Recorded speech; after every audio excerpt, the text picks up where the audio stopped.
Thanks, Cathy. Okay, welcome everybody to today's Cabinet meeting.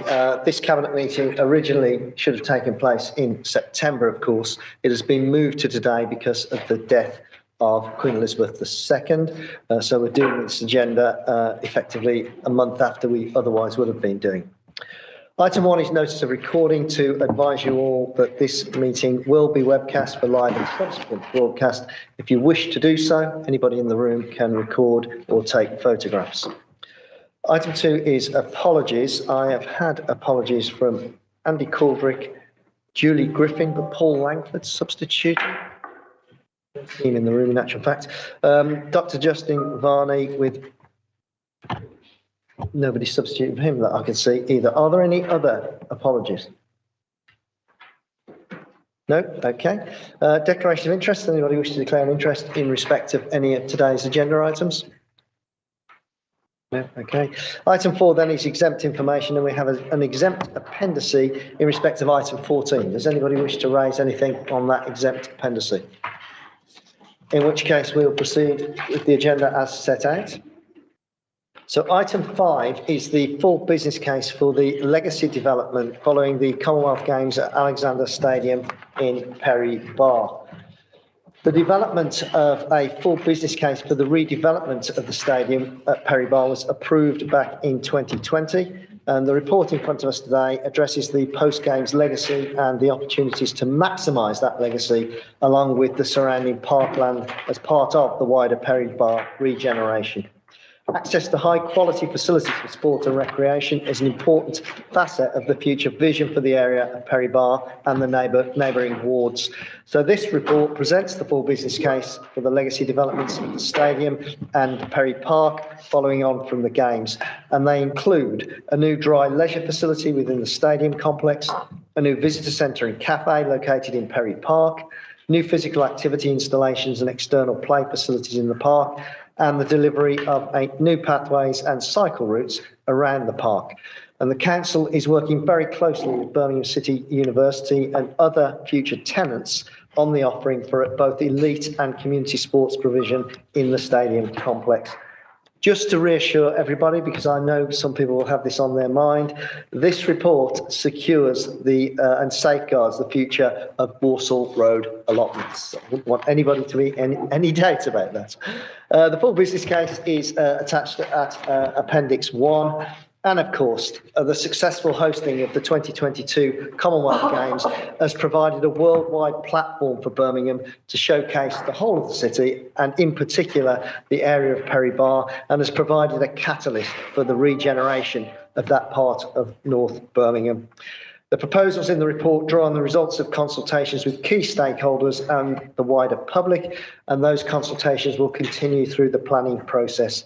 What we're looking to achieve here is increasing physical activity participation, improved community engagement with facilities in the park, the widening use of the site by residents and visitors, and the provision of an increased sports offer for the local community. And of course, we are determined to maintain the stadium's position as the UK's premier elite athletic stadium. In my view, it is the best athletic stadium in the country. I'm happy to take any questions or comments on this. John? Thank you, if I may. Obviously, having had a successful Commonwealth Games, the stadium needs to move forward, and the plans to move forward the stadium in Perry Park are important. I should say that the first I knew about this as a ward councillor was when the Cabinet papers arrived on my desk, so I had no inkling from any local sources, any council officers, that this was being put together as a proposal. Which is fine so far as Cabinet is concerned. It means I can't talk in detail about any of the proposals in here, so I'm not sure what underlies many of the headings and what's in there, and hopefully will, as ward councillors and as the community finds out in due course.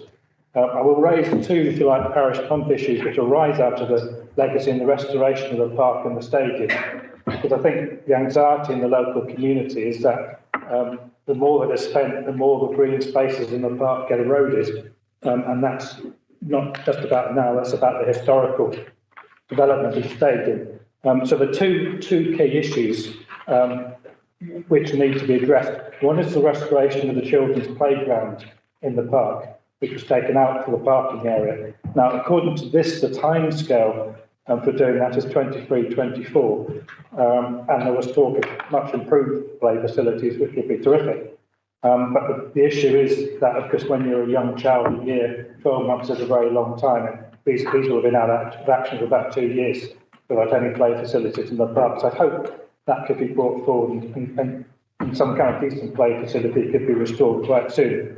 Secondly is ensuring the green space access to the main residential estate close to the park, the Beaches Estate, because that's what's been eroded by development over the years.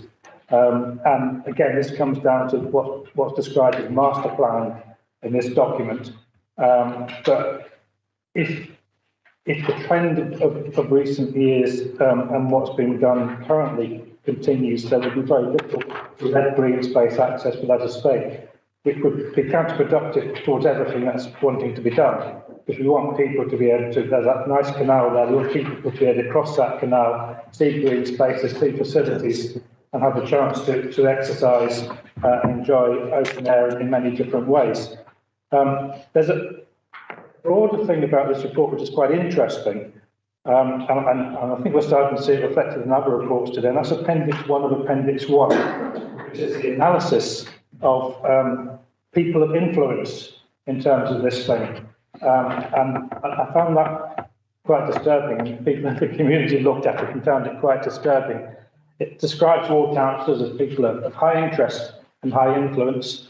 At the moment, I think ward councillors feel of high interest but not high influence. But it also describes community groups like the Friends of Perry Park as people of high interest but low influence. That is very, very disappointing, because we hope that the council will be working closely with community groups, and getting a friends group in that park has been a really, really important move forward in recent years to support any activity and development there. So I think if we're going to see these analyses, which is possibly helpful to have them out there in public and transparently, I think we then need to start asking questions about how the council does relate to the community groups and the people for whom they're trying to provide facilities. Thanks very much, Robert. If I may, I'm just going to bring Dave Wagg in a second to respond to some of that, because I had perhaps naively hoped that after the success of the Commonwealth Games, the investment of over £700 million in Perry Barr, that the member for Perry Barr might take a more positive view of a further £21.5 million being invested in the stadium in the ward that he represents. Sadly, that's not been the case. The green space issue that you raised, John, I've always taken the view that parks are about people. So there's a balance here, because there's not much value in having green space if nobody uses it. So investing into Perry Park in order to ensure that more people use the park is surely the right thing to do. But Dave, could I just bring you in?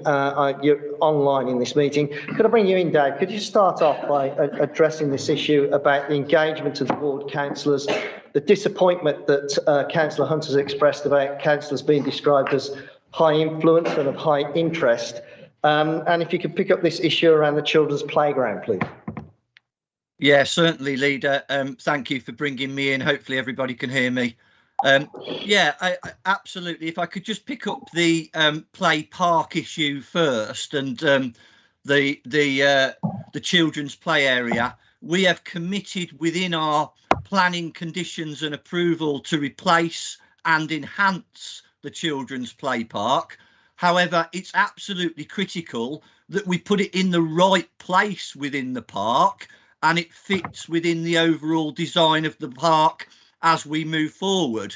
We have consulted on a regular basis with the Friends of Perry Park on this matter, and will continue to do so, so that as we work through the design for the park that absolutely maximises the opportunity for local residents to use it in the future, that will be in the right position and put in place. We will do everything we can to bring that forward and make sure that when that design is settled and confirmed, that the children's play area is one of the first activities that is reinvested and put back into the park.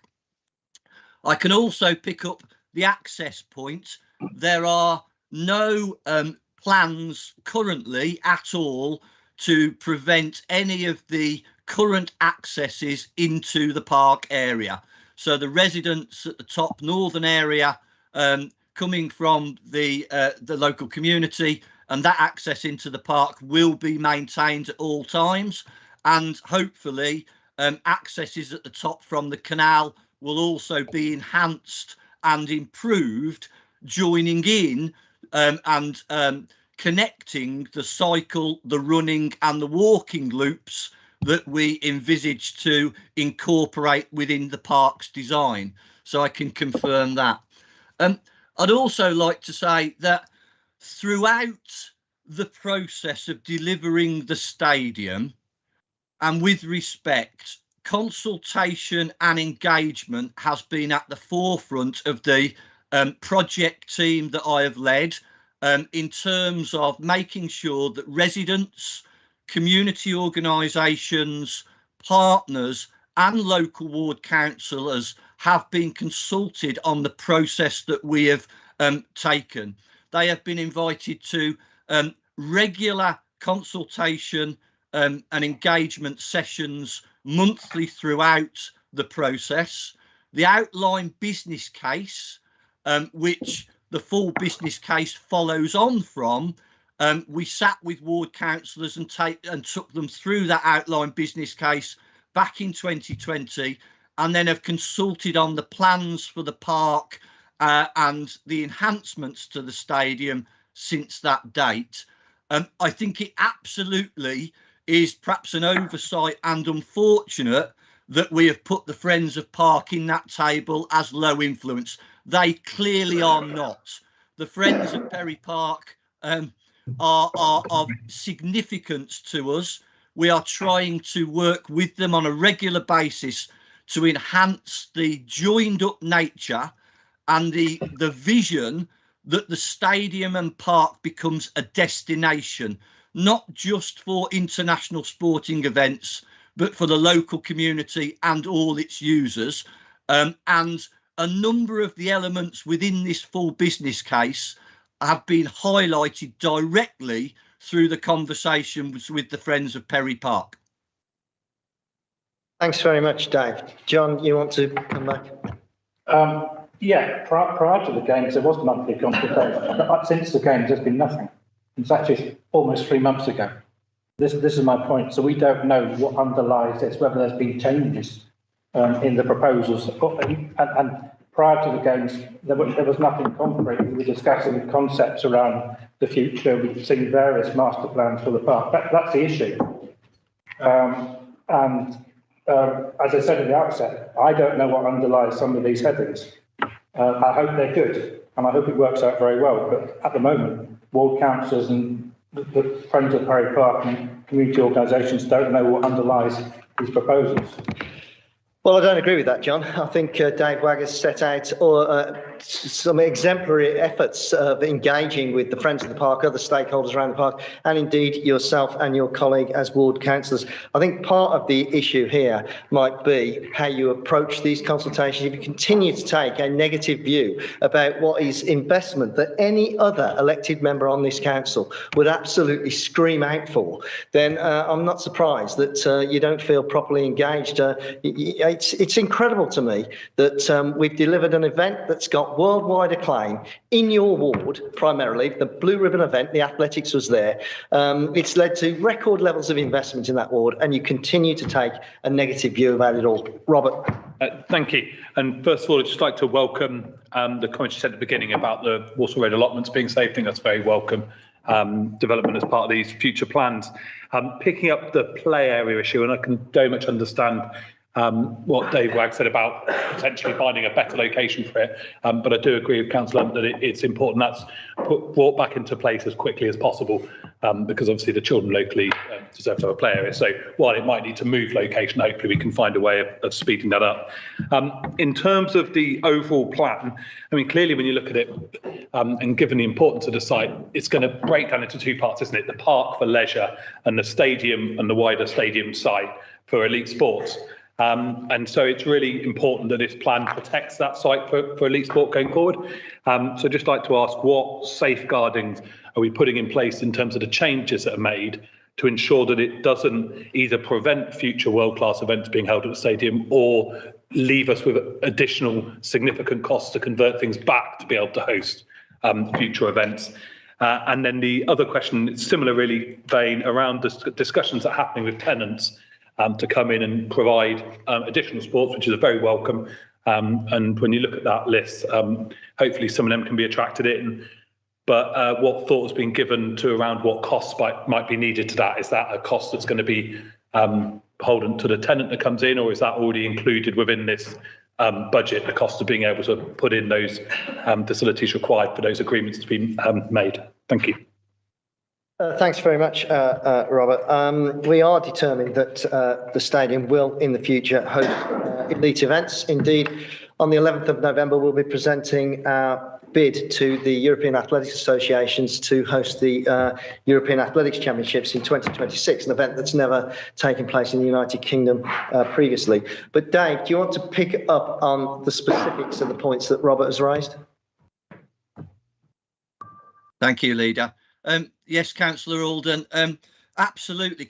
I just want to pick up on one particular point about, yes, the stadium is for elite sport. We will continue to provide elite activities there, but one of the things connected with this full business case is around the additional community element that we are bringing into the design, and the new dry side leisure centre, the conversion of the current warm-up track infield to an artificial turf pitch will allow further community and educational activities to take place. So yes, elite athletics is at the heart of the stadium, but it's very much about a community venue as well. In terms of our overall approach, I have always maintained that athletics will be at the heart of the stadium. However, I want Alexander Stadium to be different. I don't want it to be converted to a football stadium or an athletic stadium. It has to have a multi-sport approach. And one of the things that we're absolutely working tirelessly on is making sure that we have a range of tenants that give different sporting offerings to the community, both at an elite level and at a community level. So there are ongoing discussions with a number of tenants to make sure that we do have that multi-sport approach, but also the community can be benefited through that design process. Thanks, Dave. Finally, Ewan? Yeah, it's just on the back of that, and thanks very much for the assurance and the clarification. I was just wondering, could you confirm that the Birchfield Harriers will be going back to the stadium? Yes, Birchfield Harriers are anchor tenants at the stadium. They will enjoy, of course, the best facilities, I believe, of any athletics club in the country at Alexander Stadium, with what has amounted to £72 million of investment in the stadium. Do you want to add anything, Dave? No, Birchfield have been through this process with us and will be absolutely able to enjoy a unbelievable venue moving forward. The best athletic stadium in the country and one of the best stadia in the country. Home to the best athletics club in the country. Okay, can we agree? Recommendations 2.1 through to 2.6. Is that agreed? Thank you. Item 6 then is the financial monitoring report for month 5. Just one comment from me on this. In the appendice, paragraph 7.7, the second sentence is incorrect. It reads, there will be a cabinet report this month that will provide more details, and that's in respect of children and families' budget pressures. There's not going to be that report this month, so that sentence needs to be deleted. With that, over to you, Yvonne. Thank you very much, Rudy. Thank you for that clarification. This is a report on the month 5 financial position. Due to the extraordinary economic circumstances, we are now providing monthly updates on the financial position of Cabinet and Scrutiny Committee for the remainder of the financial year. The Council's strategic aim continues to be to deliver a balanced revenue position by the end of this financial year. Cabinet Cabinet is asked to approve the use of up to 5 million of the Financial Resilience Reserve to support residents suffering as a result of the cost of living crisis. This council will not stand by while people are suffering. We have already approved an additional 1.3 million to support the most vulnerable in our city, on top of the 12.6 million being spent by the Household Support Fund. Over 56 million has been paid out in council tax energy rebates. We will work to increase the supply of food to vulnerable people and families through food banks. We will ensure that there will be warm spaces across the city, starting with our libraries. As detailed in the report, there are a number of potential risks, and the council is working on mitigating strategies to develop a balanced revenue position by the end of this financial year. The risks to the budget that have been identified by directors include home to school transport over 5 million and Birmingham Children's Trust, the city operations pressures from shortfalls in parking income and leisure management fees, increased housing costs over 5 million, delivery of savings of which 11.6 million are currently at risk of non-delivery. These risks continue to be kept under review, and the Q2 report will contain more details for you. There are a number of opportunities to mitigate these costs. At number 4, we introduced the spending controls, focusing on staffing, facilities management, and we'll be working with departments to reduce costs. We will use policy contingency budgets for electricity pressures and a pay award funded from the Financial Resilience Reserve. The council is also looking to see if any of the planned savings for 2023 to 2024 can be delivered earlier to mitigate risks in the financial year. Thanks very much, Yvonne. Ewan? Thanks very much, Ian. And thank you very much, Yvonne, for the report. I noticed a number of these savings targets have been scored as high risk. One in particular was customer services. I think that customer services had a bit of a relaunch with some new ideas and innovative ways through to try and find some sort of, to get a handle on how well the council is performing. It's the gateway of the council to the residents. And so we've had 2 reports to full council where I think that there was cross-party agreement that the way things were regarding customer services was that it was suboptimal, but there was a plan there to improve it, to deliver a service that everyone aspires to, because we're here for the residents and this is their gateway. And so I was concerned to see that customer services is down as one of these areas for high risk. Could you give us some sort of encouragement that customer services will get the funding that it requires?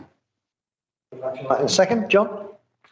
Thank you. Thank you for that report. And I think in terms of the risks you're talking about, you see them starting to work their way through in the next report, don't we, in the medium-term financial plan.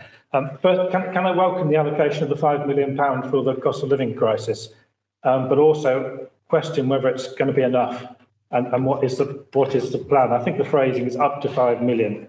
And I just wonder whether it would have been more advisable to have set up to 10 million, bearing in mind that there are significant sums available in reserves, and hopefully, if the cost of living crisis goes beyond one, 2 years, and I think we're in deep trouble, are we not? But hopefully, we're talking about a one-off situation, so on which it's legitimate to draw reserves. Thank you, Robert.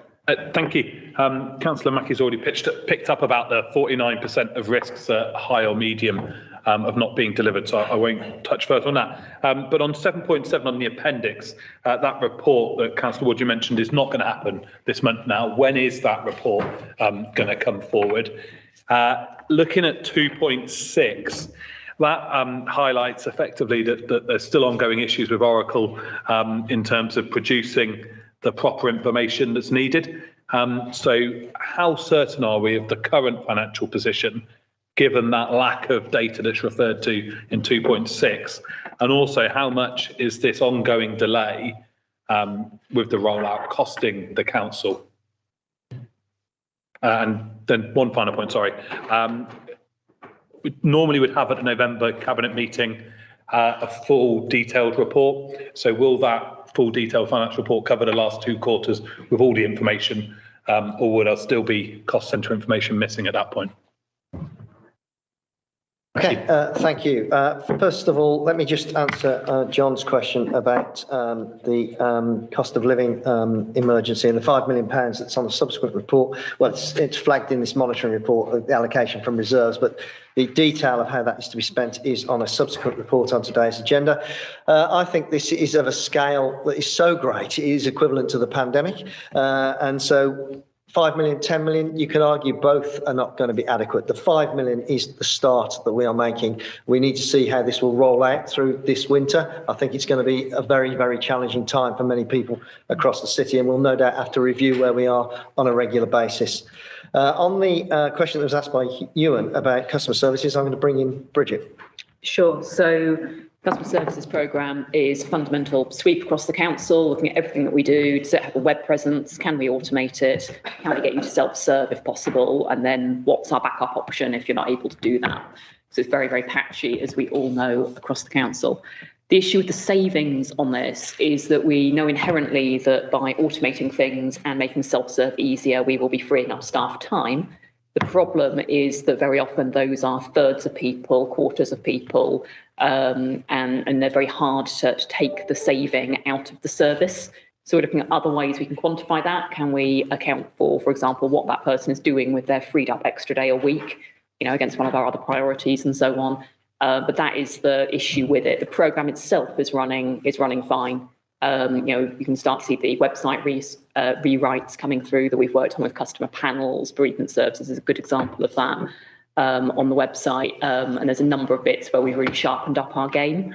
It's the squeezing out of things that we know are inherently there, but it's very hard to actually crystallise those savings into something tangible. And we're looking at other ways that we can work around that.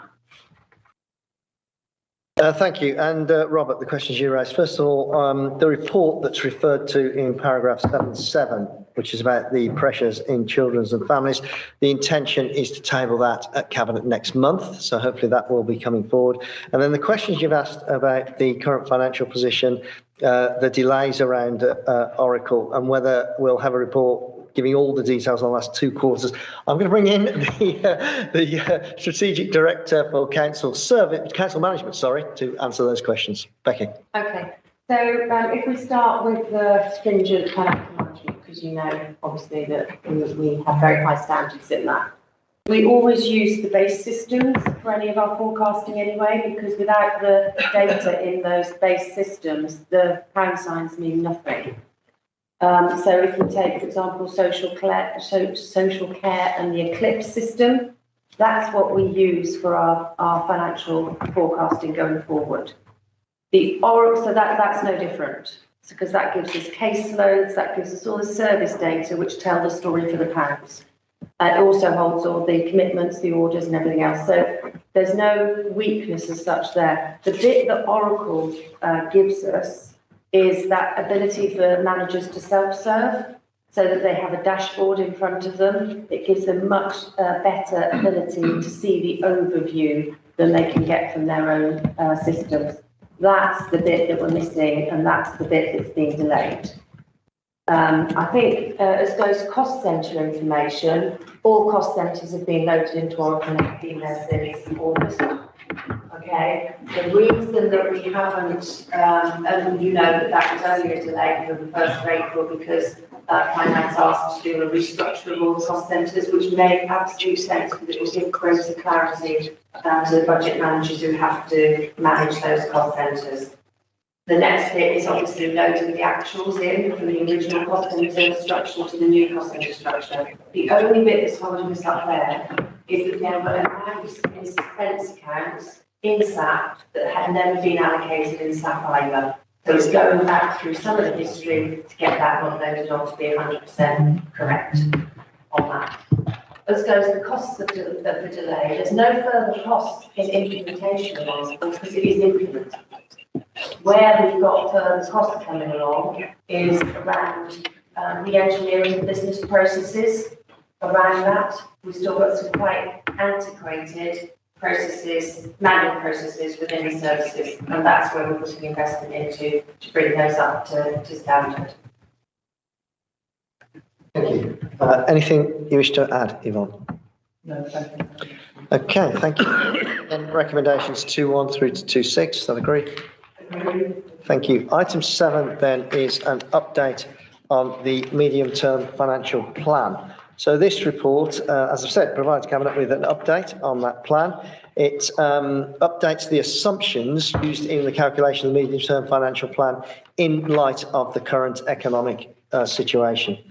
For since the financial plan was agreed in February when we set the budget, financial management work has been underway to close the 33 million reported budget gap, including spend controls, benchmarking, a review of reserves to ensure that activities that were set aside for have been undertaken and that they can be drawn down, previous modelling assumptions and transformative work. However, the national economic situation and the rise in inflation since February means that all councils throughout the country are experiencing further pressure on their budgets. After taking all of these changes into account, there's been an increase in the net budget gap for 23-24 to £80 million. So this update is written in the context of the country entering a recession with inflation at levels not seen in decades, rising interest rates, and of course, a cost of living crisis that is now upon us. As a consequence of the combined effects of the cost of living crisis and government policy, it's likely that demand for our services will increase. And that cost of living crisis is being taken very, very seriously by the council. There's the next report on the agenda sets out some of the money that we're using from reserves to deal with it. But just to remind everyone, we approved and set aside an additional 1.3 million to support the most vulnerable in our city, to top up the 12.6 million that have been provided by government through the Household Support Fund. Council's also ensured that over £56 million has been paid out in council tax energy rebates to approximately 376 households. The council has begun to issue Healthy Start vouchers to eligible children within the Children's Trust and granting hardship payments to those most in need. And the council continues to work with third sector partners to promote debt prevention and provide advice on cash management, as well as promoting benefit take-up. The council is aware that even the above measures will not be enough to fully mitigate the impact of the rising cost of energy, food and fuel. And the month 5 financial monitoring report that we've just agreed has allocated 5 million of council reserves to be set aside to help deal with part of this problem. The updated position, as I've said, for 23-24 gives us a budget gap of 80 million, but that rises to 146.5 million by the time we get to 2026-27. And that position is set out in the table on page 6 of this report. It's certainly going to be the case that the MTFP assumptions will have to be amended on a regular basis between now and approval of the budget in February of next year. And the ongoing work to close the revenue financial gap is set out in paragraph 4.18.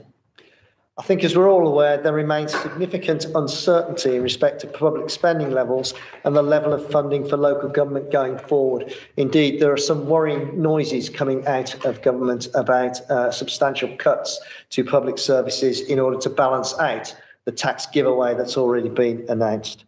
The timetable for the budget planning process for setting the budget for 23-24 is set out in paragraph 4.20. And paragraph 2.1 sets out the recommendations that Cabinet should note within this report. It's a grim situation, but I'll take any comments that anybody wishes to make. Robert. Thank you, and very much welcome the cost of living work that's been happening to help people in the city. I just wanted to pick up a couple of things from here. The first one, obviously, there was at the budget meeting back in February, it was highlighted that the council had a 33 million budget gap, and savings for that weren't brought forward before the election. And we were told as councillors they'd be brought forward by the administration after the election. In July, there was a promise that this would be in place ASAP. We're obviously now almost at the end of the second quarter, and those plans still haven't come forward. Clearly, the situation is now changing, but it is imperative, therefore, that those plans are brought forward by the administration. So when is there going to be a time frame for these the budget gap that was left from the February budget meeting to be actually brought forward.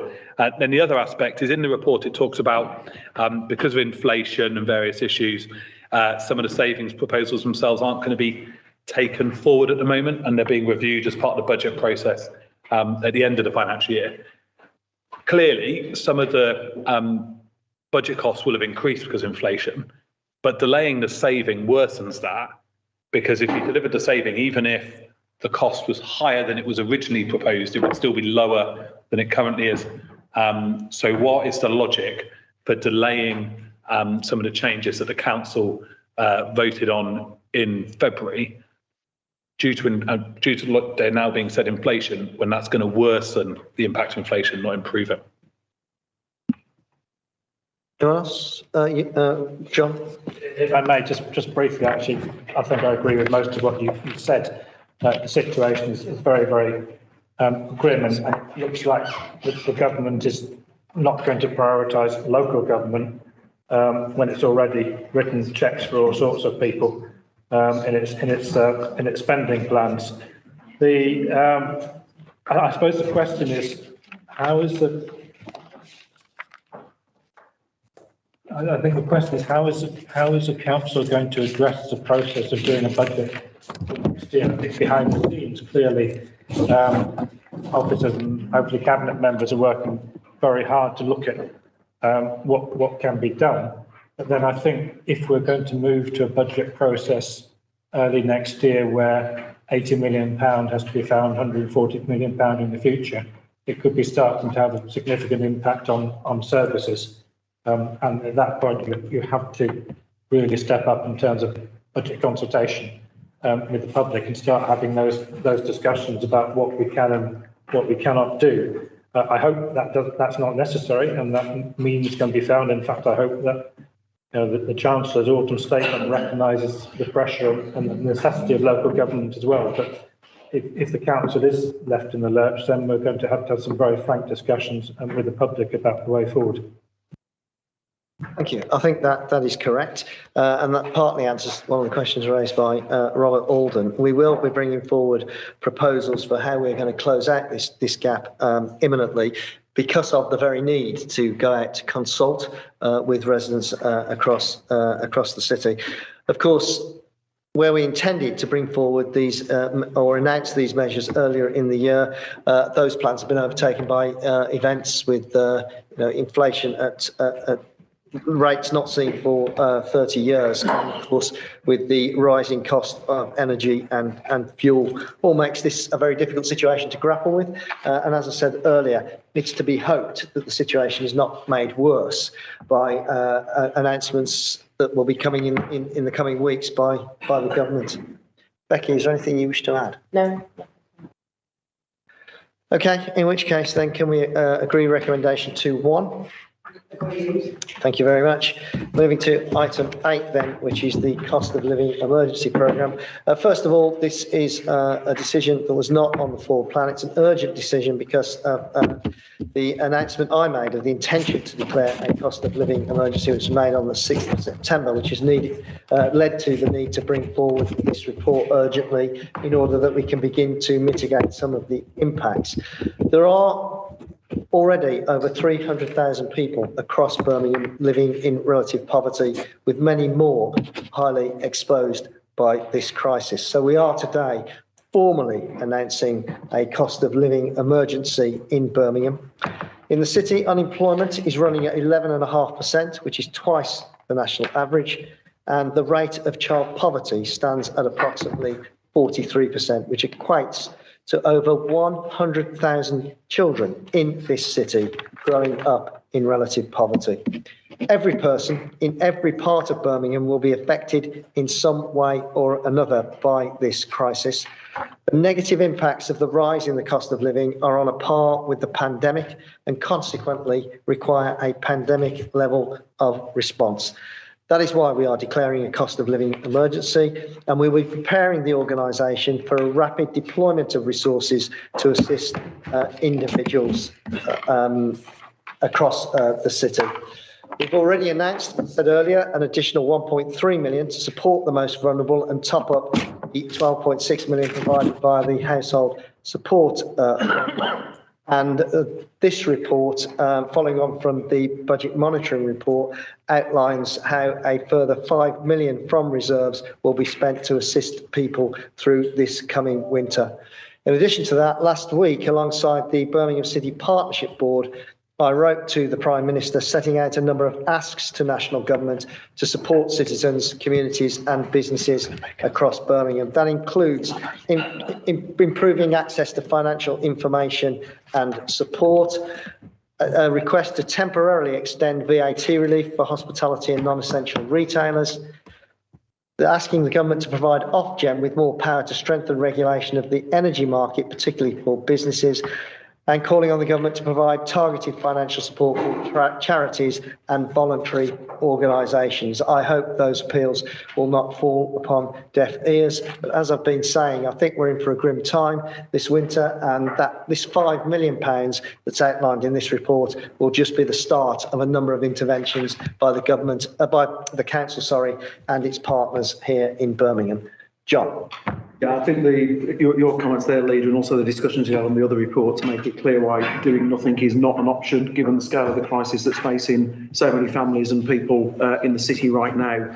So this report sets out the immediate direct action the council will be taking to address the cost of living crisis. And as you said, we intend to treat this as an emergency event so that we're a strategic response group of key officers and partners driving this work on behalf of the cabinet. The programme in the report is focused on doing 4 immediate things: increasing income and reducing costs for citizens as much as possible, protecting jobs and businesses in the city, increasing energy efficiency and ensuring that we're collaborating with our partners, just like we did so effectively during the pandemic some time ago. So there's some immediate priorities that we need to tackle as a matter of urgency. So we need to improve the availability of advice to our residents in the city and ensure that people are claiming everything that they are entitled to. We want to ensure the provision of a network of warm spaces across the city. Again, that's been referenced in earlier discussions. So people who can't afford to heat their homes have somewhere safe to go. So we've already started work with our libraries on this plan, and we've also received extensive offers of support from our community, faith and business organisations to help to build this network. We want to help people to reduce the cost and increase energy efficiency. We need to help the city's food banks, which are already under significant pressure. And of course, we need to put some support into our own staff, many of whom will be feeling the direct impact of this crisis as well. So, as has been said, to support this work, we were allocating up to 5 million from the Financial Resilience Reserve. So we've got the resources in place to make things happen quickly and respond to what could be quite a rapidly changing picture. And we'll be working at some speed along with our partners to put that help and support into place. I think we all know we're in for a tough few months, and of course we don't have all the levers in our hands as a council to fix this crisis in its entirety. But what we're certainly not going to do is stand by. We will stand up and do all we can as a council with our partners to support communities and residents right across this city through this crisis. Thank you very much, John. Comments? Ewan? Thank you very much, Ian. And yes, I think in the previous item you described this as a crisis as big as the pandemic, and yes, I agree with that. It's daunting what we're seeing. It's not just affecting this country; it's affecting countries across Europe and across the world. And I think it is a time to park party politics and to say that we all come together to try and resolve things for the residents, because that's what we're all here to do and to serve. I think the letter, Councillor Rodden, I think, signalled to come in later. I think the letter you referred to was a cross-party letter, but I'll leave the two of you, I wasn't a signatory to that, so I'll leave the two of you to discuss that between the two of you. But I think John there referred to flagging up the improved availability of advice to residents to improve the take-up of benefits. I absolutely support that, because if the benefits are there to be claimed by the residents, they should know they're there. I don't know how many millions is being denied to this area because they're not getting what's required. So absolutely, if people are entitled to the benefits, they should be flagged up that they can receive it and get the benefit they required. Mentioned there of charities, and agreed. I think a big up to all the charities that stepped up during the pandemic. It was amazing how they all came forward and stepped together and worked together as a community to deliver for everyone. And as I say, I think we're in a similar situation where we all need to pull together going forward. And finally, you mentioned there the unemployment. I think we need to look to see how we can get Birmingham's unemployment figure down. As you mentioned it, that was too high. I think the national figure today has come out as 3.5%, and it's the lowest level since 1974, as that's a figure that's come out today. So I think we need to work on how we can get the skills, etc., in Birmingham so that that unemployment level can come down in line with the national average, because that's what we all want. We want everyone to be employed in well-paid, highly skilled jobs, and therefore they don't need to be claiming benefits, etc., and they can be paying taxes and sort of help delivering for the city. But thank you very much for the opportunity to speak in. Yeah, John. Thank you, and obviously this is very welcome and fully support the climate cost of living emergency. And of course, as a council this afternoon, we'll get a further chance to get the whole council behind the declaration and behind what's being done. I think a couple of reflections, and you mentioned replicating the pandemic response. The council did very well during the pandemic, and I wondered whether there'd actually been a study of how that was done, because I thought during the pandemic, I remember the City Council worked very effectively with nothing to go with. It used its existing processes and systems it was there. The neighbourhood network services were fantastic, were they not? They rolled out funding to local communities and very, very swiftly, very effectively, small amounts of funds that triggered lots of activity. And I'm hoping that the Cabinet's going to make sure that happens this time. Councillor Cotton, you referred to getting to all the community groups of community centres, people who can provide those warm spaces, and often with very little trigger and not requiring a great deal of financial support to do so.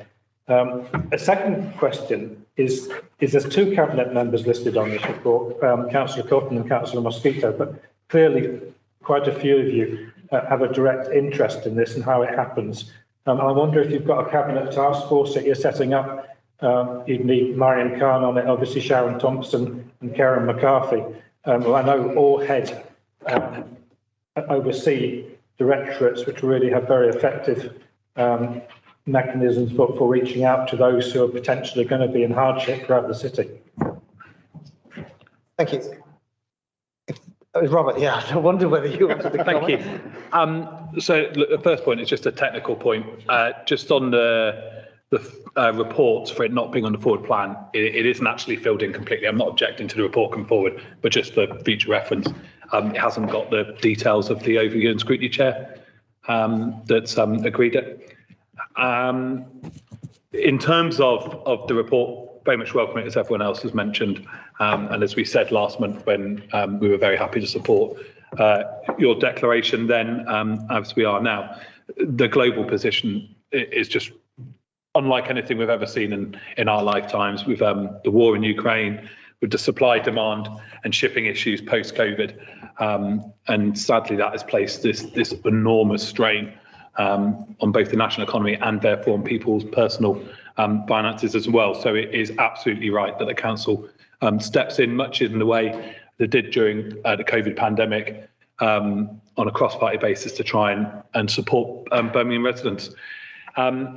And I'd also like to echo the comments that have been made by a number of members as well, praising all the community groups across the city for all they're doing as well. I think that's right that we recognise that as a council as well. I was very happy to sign the cross-party letter that Councillor Ward and Councillor Mackie have mentioned that's gone to the government. I think the council did very well putting partners together there and putting everyone together from across the political divide in the city. And also, as we said at the last meeting, and echo it again, we're very happy to put members forward to sit on any boards the council's creating to help try and do all we can to support Brummies during this. Just picking up on something Councillor Cotton mentioned, he talked about obviously the impact on staff as well, specifically, given the council's obviously an employee as well. What work is being done around making sure staff know they're able to come into work in buildings instead of working from home if they want to, so that they're not having to pay as much for their heating at home because they can come to a warm office instead? Are we making sure staff know that is available, despite obviously the recent changes to more people working from home? And then picking up around the unemployment issue, which again, a couple of people have mentioned, it's absolutely right to highlight the real problem we've had long-term in Birmingham. Our rate, it's 11.5% in Birmingham, 3.5% nationally, so that's almost treble, or exactly treble, the national picture. So it's really important that as well as all of this short-term stuff we do to help people through the short-term crisis, we don't forget the longer-term stuff that's needed so we can ensure that we actually lift people out of poverty altogether and that we get people in the city into work so that when the next crisis hits, because there always is another thing over the long term, people in Birmingham are better prepared to be able to survive that because we've got them into employment. So what's being done to make sure that we don't forget those longer term things that need to happen, as well as the very welcome short term things that are in this report. Thank you. Karen. This is all about working with partners in order to have a coherent and effective response. The City Partnership Board meeting, which endorsed the list of asks of government, was an incredibly effective meeting, both in looking at those asks and identifying concerns that some partners haven't heard to others. I'm aware that there is a meeting tomorrow of the Cost of Living Emergency Response Partnership, and that will feed back into the overall response. And where there are specific issues, directorates are running their own conversations, for example, focus on children, but those will feed back into the overall umbrella of the partnership board. Thanks very much. Bridget? Thank you. So just pick up on some of the unemployment things. So a tremendous amount of people who want to be in work in the city can't be in work. And if you look at our economically inactive people who are either claiming for various reasons or not claiming at all because they're simply unable to look for work, got very high rates of sickness in the city, which is only going to get worse with a cost of living crisis driving more people into ill health, as cold homes do and lack of nutrition does. But we've also got a tremendous number of mothers who are unable to work the hours they'd like to or work at all because the childcare and school system in this country is fundamentally rigged to prevent women from fulfilling their economic potential. So whilst there's ongoing work with skills and getting people into work, and we led the Breaking Down the Barriers report through the pandemic to look at specifically getting young people into work in the city, and what we can do about changing some of those conditions. There's a number of programmes running across the city, but there are some more fundamental issues that are underpinning some of our lack of productivity that do need addressing. Some of it local level, lots of it at a national level. Thanks very much, Sharon. Yeah, just in terms of housing and the cost of living, obviously some of the things that we're hearing today about the no evictions ban that we've for, government are looking to do a U-turn on that. That's going to have a huge impact on people throughout the cost of living crisis. We're also seeing with the inflation that's taking place at the moment, particularly around with mortgages, those that do have mortgages and are letting their properties out in terms of the private rented sector will see increases of between 500 plus a month, which again will have an impact on our residents, which includes then with the non-eviction bans being turned down, is not going to be helpful. So I guess my sort of urge to everybody is that we don't forget housing in the plans around cost of living crisis. We don't just look at council properties, we talk to private landlords, we're talking to housing associations. We are the ones that have probably got key access to people through those landlords as well, so that they don't get missed out of the equation, would be my plea to everyone. Thank you very much. Just before I pass it back to John, I just want to respond to a couple of the issues that have been raised. First of all, John, about a board being set up to look at these ongoing situation and the emergency response. We will be convening a key meeting of members, officers and partners in order to oversee our response to this emergency as we go forward.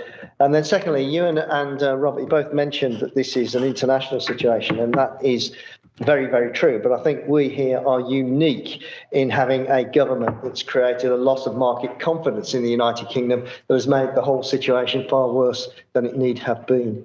John. Yeah, only 2 points from me, really.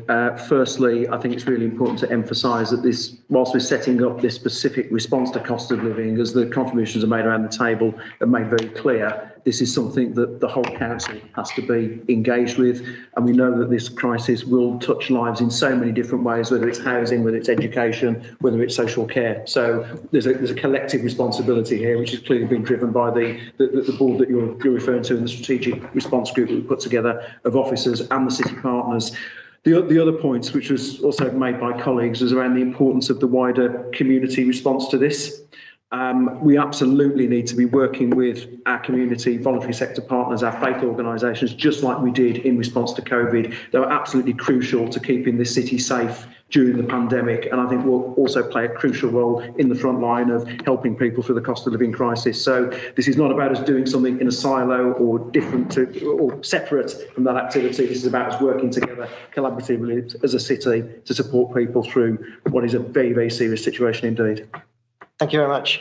Can we agree then recommendations 2.1 through to 2.15? Agreed? Agreed. Thank you. Item 9 then is development of housing at Long Nuke Road and development of sports pitches and pavilion at Stenley's Park. Sharon. This is a good news story. As we see across the city, there's an urgent need for housing, and that is mixed tenure, it's fair to say. And this programme will bring forward 65 new homes across Bartley Green, which is very much needed. But in addition to this, those that know that area particularly well will know that there's been conversations for some time around the playing pitches over on that side where they have not been used and not up to scratch. Actually, we are now looking at a joint programme where we'll be working with Leisure and Sports England as well to look at actually developing the pavilion at the same time. And I think moving on from the Commonwealth Games and what that's done for the city, and particularly also what we've been through the pandemic, there's definitely an urge across the city to really utilise our open spaces for wellbeing and also balancing that with the need for housing. So I'm really excited about this programme that's being brought forward, and I'm happy to take any questions. Thank you very much, Sharon. Ewan? Yeah, I mean, support the report and not much to add really, other than I think the council can be very proud how it all came together for an inquiry chaired by your ex-ward colleague, Councillor Rice. He did a fabulous job. That was cross-party, and we fully supported that.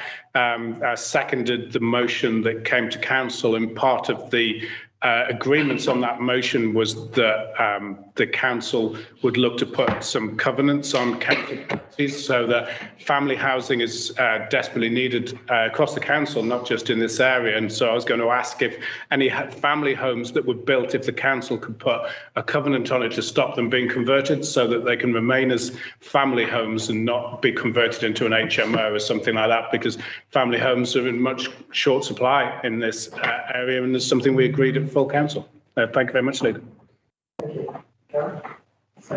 Thank you, Ewan, for getting into trouble with Carl for not mentioning his name. I'm sure he will remind me of this the next time I speak to him. In terms of the question around the covenant, I think that needs to go to the lead. I'm not sure. Well, it's something, as Ewan has pointed out, that was part of a motion, I think, at council. It was the inquiry, sorry, it was the inquiry on the inquiry, sorry, yes, you're right. So it's a recommendation from that. It is something we need to pick up and look into. So we'll leave that with the legal officer.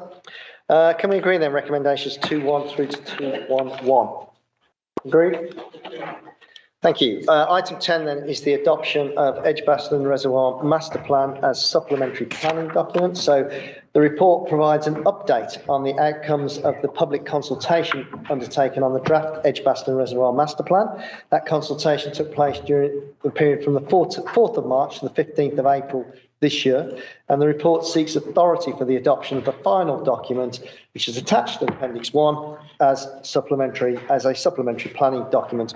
Can I just point out that this is not the only piece of consultation and engagement that has been on these proposals. There has in fact been comprehensive consultation and engagement, and that is set out in paragraph 5 of the report in front of us. Edgbaston Reservoir, as we will all be aware, is a key green and blue asset in the city. Part of the land within the master plan boundary is a local nature reserve and site of important nature for nature conservation. It also has a rich and diverse history and is an important part of Birmingham's industrial heritage. So the Birmingham Development Plan identifies Greater Icknield as an area for growth. It describes Edgbaston Reservoir as one of the city's most significant areas of open space. And the Birmingham Development Plan identifies Icknield Port Loop and the Tower Ballroom site as major opportunities and allocates them to provide a mix of innovative family housing, commercial and community uses, and the SDP will provide further guidance on the BDP allocations, providing a clear vision for their delivery.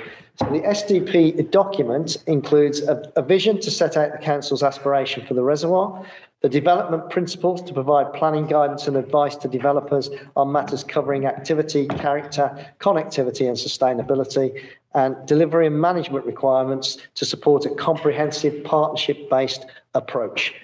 The public consultations, I've said, took place from the 4th of March to the 15th of April this year. There were 380 formal responses to that consultation, and the main points raised are set out in paragraph 3.6. So following that consultation, amendments have been made to the proposed master plan to respond positively to several of the representations that was made. This has resulted in a stronger master plan overall.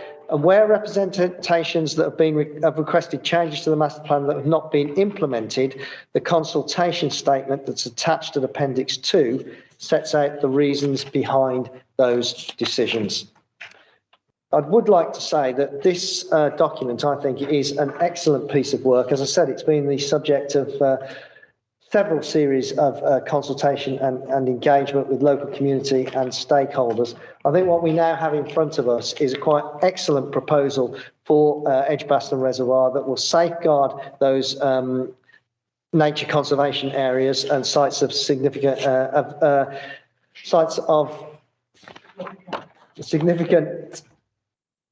interest, whatever the phrase is from the report. I'll relocate it in a second. It's sites of importance for nature conservation as well as the local nature reserve. They will be safeguarded as a result of this. The development will help us meet some of our housing need, and there is an assurance that the levels of affordable housing will meet the target that's set in the Birmingham Development Plan. But I did want to place on record my thanks and congratulations to the officers who have been involved in this, because I think this really is an excellent piece of work and a fantastic document that's been brought forward as a result. Okay, I'll take any comments or questions. Robert? Thank you.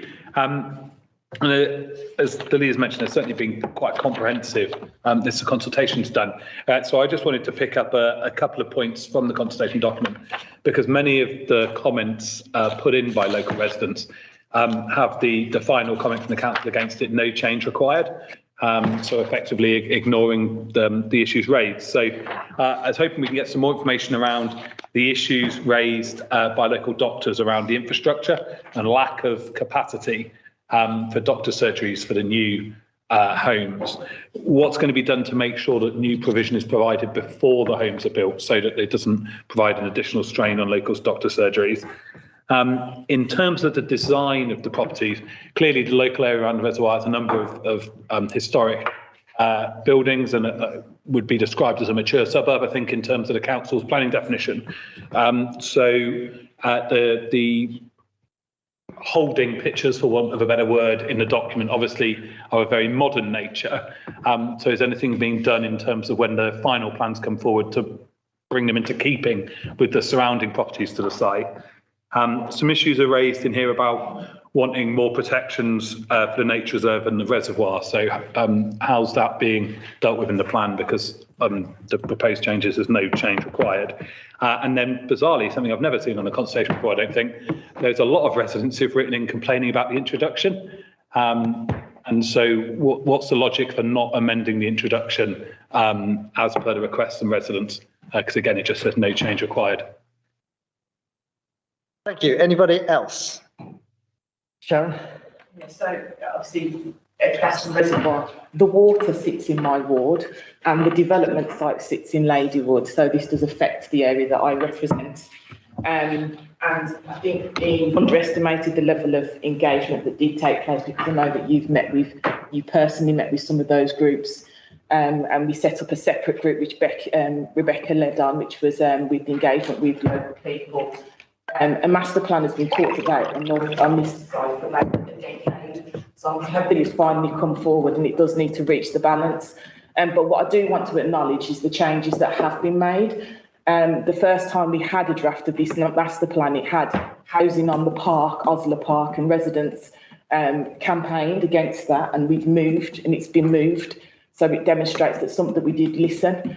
And I know that as councillors, myself and Carl at the time, and also Albert and Kath, and also Marcus, also raised how close the development was to the water, and that has doubled. It's moved even further than what we asked for it to be moved back. There does need to be a balance stricken between housing, as always, and also the nature reserve. And I'm pleased that any money that comes from this will go back into the nature reserve, and I think it's important just to highlight that. But the one thing I do want to query as well is the Sailing Club and ourselves have always raised concerns around the idea of relocating the path behind the Sailing Club to in front of it.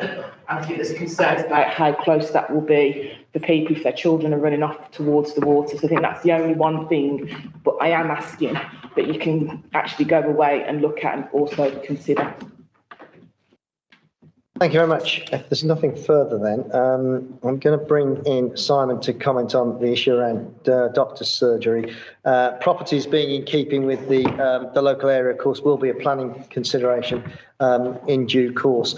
But the protection of the reservoir, I think, is written right through this document, and in particular, safeguarding the sporting and leisure activity on the reservoir for the future. This is an important site, as I've been saying, for the city, and it is back the key site for water sporting activity within the city of Birmingham, so it is very important.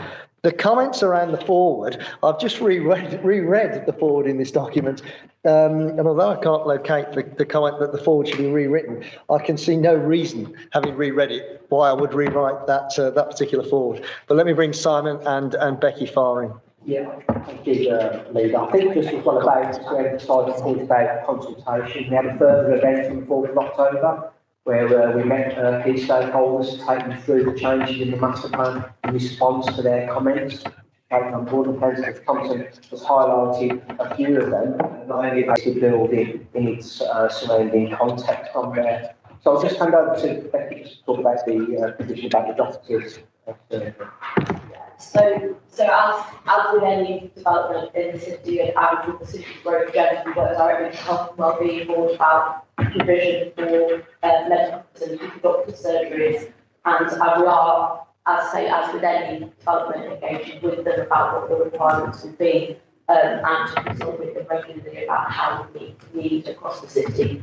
The master plan doesn't directly allocate a location for medical facilities, but it equally could accommodate, as for the number of sites in the surrounding area, additional medical facilities may be required. But that is driven by the requirements set out by the Health and Wellbeing Board, and as I say, we continue to engage with them. Councillor Orton also asked about the protection of the reservoir and the as you said, Leader, throughout the document, there's lots of reference to the importance of the local nature reserve, and the local nature reserve is a priority, and its protection is a priority. But we have, as part of the process, included data local nature reserve management plan to reflect the scale of growth that's being proposed here. Councillor Orton's comment, I think, is about the introduction, the number of people who commented on the introduction. A lot of your forward. Yeah, your forward was spot on. Well, they didn't say that; they just didn't comment. But the introduction, a lot of the comments there were an opposition to the principle of housing, which is set through the BDP, which obviously we're not going to make an amendment to, because it's the purpose of the SPD is to supplement the BDP. And it's also the case, isn't it, that the housing triggers the investment in the rest of the site. Without that, we can't do what we're doing to protect this site for future generations. And just go back to Councillor Compton's point as well, saying well, that was one of the points that we raised that the event on the 4th, we need to work through that detail with them key stakeholders, how that management will work. We have keen for that. I'm very keen for that to be looked at because I do share the same concern. So what we've actually said, the wording in the master plan says that should the opportunity arise, it will be explored. So we have, at one point, we were quite clear we wanted it to come in front of the sailing club. In talking to the sailing club and to other stakeholders through the engagement process, we have watered down that wording. I'm sorry for the reservoir. We have watered that down a little and said now that actually, if that opportunity arises to look at how the path in that area could be improved, that could include going in front, but actually important is improving the walking routes. And the sailing club have already started to do that. They've introduced a very attractive mural if anyone's been down there to have a look. And that kind of improvements to the walking route is what's the priority rather than its location. Thank you very much. And I repeat what I said. This, in my view, is an excellent piece of work. And so please do pass on my thanks and congratulations to the team that have been involved in producing this. Can we agree then recommendations 2, 1, 2, 3? Is that agreed? Agreed. Thank you. And we'll move on to item 11, street naming and numbering policy revision. Liz. Thanks very much, Lisa. Yes, I'm delighted to present this report today. The street naming numbering policies last changed in 1997, so we're long overdue for smart placing. And this policy to bring street naming and numbering in line with best practice. The report is fairly self-explanatory. Obviously, the most significant change is moving away from the 50-year period between a person dying and being able to be honoured in a street name and changing that to 25 years. And I think as the report and the policy sets out, that's the way addressing the inequalities in our city and honouring the contribution of citizens in different communities that have moved here in the past decades. And I think if you look at the appendix that's attached to the report, which catalogues the street names that have been approved for use at the suggestion of citizens, it's really fascinating that you can see how Birmingham residents really love their history and want to honour it through our street names. And I was thinking this last week, and a number of us were campaigning the by-election in Sparta people to the east, and I'm looking at the street names. Those are all the street names which reflect where people have moved to and so they're Montgomeryshire, and some of them I had to look up because I haven't spent that much time in Wales. And on my cycle journeys home from the council house, I often cut through the housing estate which has been built on the site of the old Cellier. The delight there now to cycle through and see the names which honour leading doctors and nurses who were part of the Union Workhouse and the hospital there historically, but also local figures like Mary Cottrell, the first woman Labour councillor in Birmingham, Julia Varley, who was the first union organiser in the Cadbury Works. So I think it gives a real sense of the history being honoured. But the point of this change is to make it possible to recognise and honour the contribution of some of our more newly arrived communities, but with all the safeguards in place that you'd expect in a policy of City Council. So there will be there's a month-long period within which suggestions for names from developers can be challenged, and Jules Cabana is here with me to answer any detailed questions, which I know that she and her team are working on a guidance document for local board members to help them go through the process of road naming. So happy to take any questions, but I think this is fairly self-explanatory. Thank you very much. Anybody, any questions or comments, Robert? Thank you. And very much welcome this coming forward, not least because it now makes it categorically clear in the policy that you can name a road after someone who's no longer living.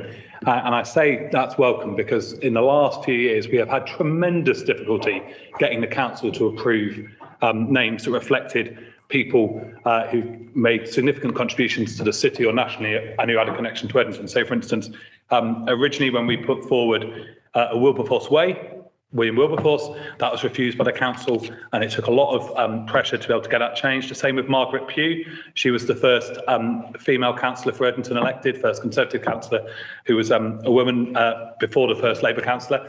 And that was rejected originally. And most recently, trying to get a road named after Alexander Parkes, who invented celluloid, made the first plastic that was mass produced, Park and Sign, and is considered the birth of the plastics industry in this country, and who had a factory on Holly Lane. That was refused, and we had to go end up with a compromise of naming it after Park and Sign, the substance he'd invented, rather than after his name, because the council wouldn't allow it to be named after someone who died over 100 years ago.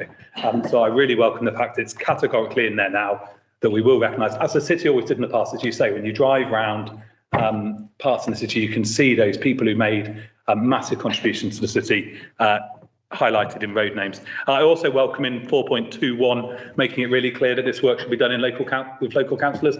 Local councillors are closest in their communities to knowing what's going to be best recognised in their local area. So I think that's a real positive. Thank you. Thank you very much. John? If I may, just a couple of detailed points about it, and entirely support naming streets after historical characters. Two things. One is, does the Cabinet member really want to give up a right to decide on this? Because she's clearly very interested in the historical significance of these names. The report says that it's going to cause long delays for it to be, if it keeps going to the Cabinet member, it has to go to the Assistant Director. But does it really need to cause long delays? And why cannot the Cabinet member make the decision and on behalf of the City Council when we're going to have these historical namings? The second point was, I think the report says that the surname is to be used, which works for people like Tolkien, Wilberforce, etc. But for instance, the one the council ordinance cited, Margaret Pugh, Pugh Street, Margaret Pugh Street. I think very often to identify who the name is, you're going to need more than just a surname. Sometimes taking off the first name may even create a nonsense name. Thank you very much. I would be surprised if any Cabinet member would want to get into an argument with local residents about the naming of a road. So I think the delegating of it to an officer is a very sensible thing to do. Liz? Well, I was going to say, I'm very happy for it to be done under any delegated authority, and it's my position to escalate it to the objective members committee and sort of controversy. But as far as I understand, in some cases names have been split up. So if you look at the list of already approved names, some of which have been used already, there's Arthur Steele Maitland, and that was split up into Arthur Street and Steele Maitland Drive, which is another place that I've come across recently. I think that was during the Edmonton. That would have been in the Edmonton by-election. And when I was there, I had absolutely no idea who it was. So it made me go and look up the details, which is the joy of all these street names. And similarly in that by-election campaign, I came across a Chudley Road, which is, I found this office, it's relatively big, it's a small town in Devon. So it's just, it's the joy of to go around and learn about these names. But I'm very happy for it to be done on the delegated authority. Thank you very much. Can we agree on recommendation 2.1? Thank you very much. 12, Sexual Health Service Extension. Karen. Thank you, Leader. I'm moving this on behalf of Councillor Time, this morning. The report is seeking approval to extend current sexual health service contract with University Hospitals Birmingham NHS Foundation Trust for a maximum period of 12 months to March 24. There are no further provisions to extend the contract. However, there are a number of extenuating circumstances which have impacted on the City Council's ability to re-procure the service by April 2023. COVID recovery plans have continued to divert commissioning of NHS service capacity away from business as usual activity during this year. The impact of this has delayed the completion of our joint needs assessment, strategy development, and the public and clinical consultation process jointly with Solihull MBC. This was only completed at the end of July this year.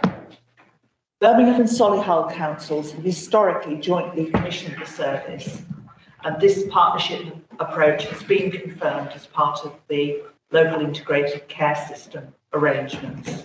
Solihull have approved the extension of the contract to March 2024 to enable the system approach to recommissioning to continue. Nationally and locally, there is also a significant amount of new policy direction and local strategic planning that will now be built into this process to develop sexual health services that can meet current and future priorities.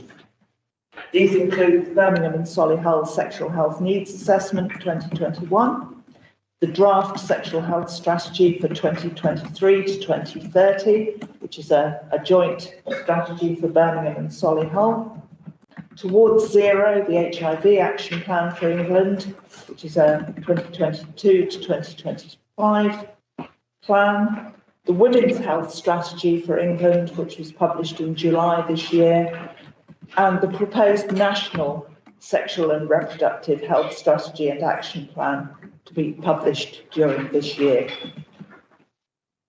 The report before you includes the findings from the consultation during May to July 2022 on the draft Birmingham and Solihull draft sexual and reproductive health strategy that would inform the commissioning process.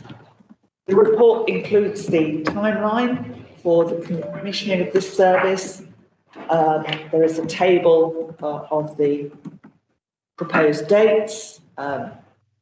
It's expected that that national document will be published during the year, and from January, co-production will be able to be undertaken with citizens and partners. There will then be market engagement, approval of the strategy, the various technical processes as set out in the table to allow the contract to start on the 1st of April 2024. The proposal for the procurement is via the open tender route to market, and the proposed split for price, quality and social value is based on ensuring that the quality and provision provided would be able to meet the needs of our most vulnerable citizens while still maintaining value for money. So the split is 50% quality, 30% price and 20% social value. As set out in the recommendations, it's proposed the Cabinet delegates the approval of the commissioning and procurement strategy to the Cabinet members for health and social care and finance and resources in conjunction with the Director of Public Health, the Assistant Director for Procurement, the Director of Council Management and the City Solicitor and Monitoring Officer. And any formal guidance from government, the Department of Health and Social Care, in connection with the new provider selection regime will also be built in. The contracts will be managed by the Public Health Commissioning team within adult social care, and as part of this extension process and contract management, the existing provider will also be required to update their social value action plan. So the recommendations are that Cabinet approves the extension to the Sexual Health Services contract with University Hospitals Birmingham NHS Foundation Trust for a maximum of 12 months, delegates the approval, as I've just mentioned, and authorises the City Solicitor to conclude and enter into all legal documents to give effect to the above, and also endorses the consultation findings and the application of these within the design and co-production of the future service model. I can attempt to take questions, but I've also got our new AD for Public Health online, Sue Longdon, who has brushed up on this and hopefully can answer anything more technical. Okay, thank you very much, Ewan. Yeah, my question may be for legal services. So, because this is really important service, obviously we can't afford to have any break in it. So, you know, we're supportive of the report that way around. Just when I was reading the website, it says the original contract was signed in 2015 for 4 years, extended under delegated powers authority for 2 years to take it to 2022. The report says that the contract expires in 2023. and then we're extending it for now for another year to 2024. So obviously there's nothing on the website about that 1 year extension and that. No, so it's going to be 9 years until we've been out to the market on this. I'm just checking to make sure that the council's covered on this and we're fine. That's all the question is. Answer to that then, Jane? Leader, yes, I'm confident that there is proactive action being taking place at this moment in time to ensure that there will be appropriate procurement arrangements going forward. But at this moment in time, I'm satisfied by the report that is here, and I have been consulted as part of the development of this report and as part of future plans for procurement strategy going forward for this service. I'm also very mindful as well that this is an incredibly important service, and therefore we do need to maintain the level of service that we've got at the moment so that no one experiences a detriment. Okay, thank you very much. In which case, can we agree then recommendations 2.1 through to 1.4? Thank you. Item 13 then, the Birmingham Local Plan consultation on issues and options document. So this report is to seek authority to undertake public consultation on the Birmingham Local Plan issues and options document for a period of 6 weeks, beginning on the 24th of October through to the 5th of December this year. A decision to update the plan was agreed by Cabinet back in June of 2021. That was because of substantial changes to national planning policy and local priorities since the plan was first adopted.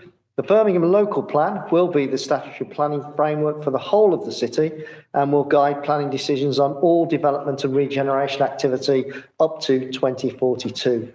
So in order to reach a point where the new Birmingham Local Plan can be adopted, several statutory stages will need to be carried out, each with an opportunity for citizens, businesses and other stakeholders to make comments and representations to the council to shape the plan going forward. The timetable is set out in the local development scheme, and all of the documents referred to in this cabinet paper are appended to the report in appendices 1 through to 4. Any comments or questions? No? In which case, can we agree then recommendation 2.1 and 2.2, which will send this to consultation? Agreed? Thank you. Item 14 then, non-key decision, planned procurement activities for the period November through to January next year. Yvonne?